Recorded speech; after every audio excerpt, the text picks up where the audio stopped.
Hello! Here we are one more time in the channel Learning with Angel. In this opportunity, I want to share something that was really useful for me in my classes, okay? We know students are afraid of asking questions in the class, sometimes even participating. Out of 10 students, 2 speak, 3 speak, but the rest don't say anything. They prefer not to say anything because they feel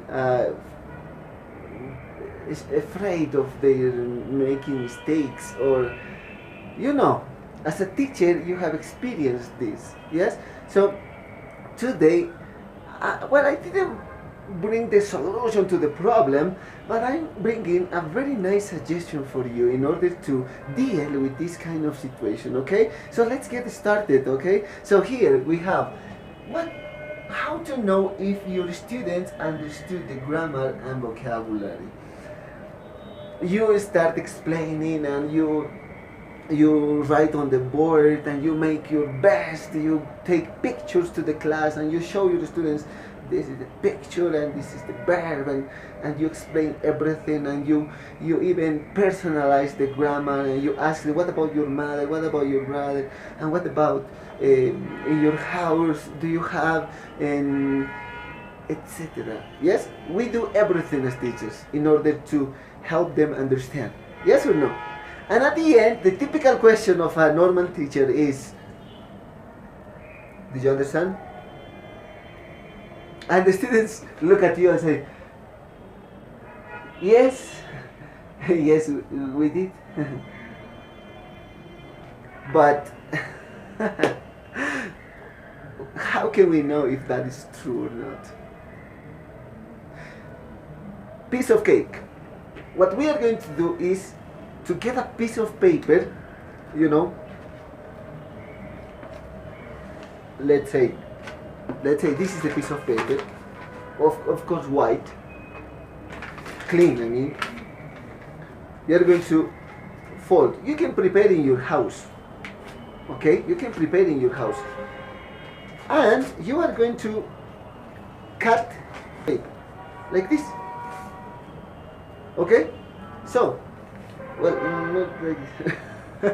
But okay, you are going to cut this and you are going to distribute, okay, to one by one. You will go desk by desk, and you put on the desk of each student. If there are 12 papers. If there are 30 papers. If there are 8, okay, no problem, 8, the same, 8 papers. What are the instructions? Write doubts. Write doubts. Write questions. Or write comments about the grammar, about the explanation of the grammar, the structure, maybe the use, the form. There is something probably you didn't understand. So please write that, and you don't have to write your name. This is anonymous. Yes! Students are gonna say, oh yes, okay, this is what I didn't understand. They are going to write questions. Now, if they don't have questions, if they don't, if they understood, because there are students that are really, they have studied somewhere else, so they know. So in that case, what are we going to ask them to write? Confirmations.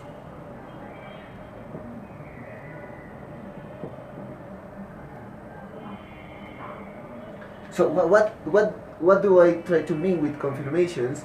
They can write a sentence, or any of them can write a sentence, and they have to write, for example, the grammar was passive voice, and they are just thinking if that sentence in their memory is correct or incorrect.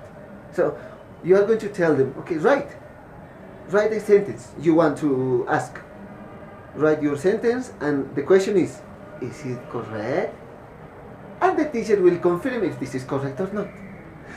As I said before, students are afraid of asking questions. Maybe you too. Maybe I am afraid when I go to university classes, or when we are somewhere else in a diplomado, in a course, and we don't want to ask questions, but we do have questions. Yes or no? We do have questions, and that's why we are going to help them. And once they finish, what do you have to do? Collect the papers. You go one by one. And you have the papers. What do you see here? Question. What do you have here? Question. Something else. If students cannot write in English, you can tell them, ask in Spanish, no problem, and they will do it. Look what they have written here. And they have done questions. I just brought some examples for you, okay? So what do we do with the papers? We don't get the papers and say, oh, who wrote this? No. No, we don't do that, okay? So we have to get the papers and do this, okay? Check. Well, this is just an example, okay? What you have to do is the following. If they are 10, 20, they have to stick on the whiteboard their questions. Yes? Once they do this, once they stick, you invite your class, your best students if you want. Okay? You tell them, okay, now I need volunteers. If there are volunteers, just come, pick up one of the questions, and if you can answer, go ahead, you answer. If you cannot answer, I will help you answer the question or the comment. Yes, and the students will come, they will pick up one, and if they know, they will explain. If they don't know, that is your opportunity. Okay? It's your chance to reinforce, to confirm doubts, questions. In that case, we are not asking anymore. Did you understand? No more. They will feel more confident. And when you answer their questions, I guarantee that they will understand better. You know, one day, a student came and thanked me for doing this. And he said, teacher, thank you for letting me answer a question in class. And well, actually I didn't say, any questions, okay, go ahead with the question. It's kind of difficult to do that. But in the paper, he really felt confident. And after I answered his question, he was sure. So my friend, this is a good technique. Use in class. Go over one by one. It takes time, yes, but that's our job. As teachers, we have to make sure students understand everything. Okay? I hope you liked the video, and well, if you can share this video with another teacher that probably can use this technique, my friend, please do it. Okay? That's it for today. See you in the next video. Okay? Bye bye.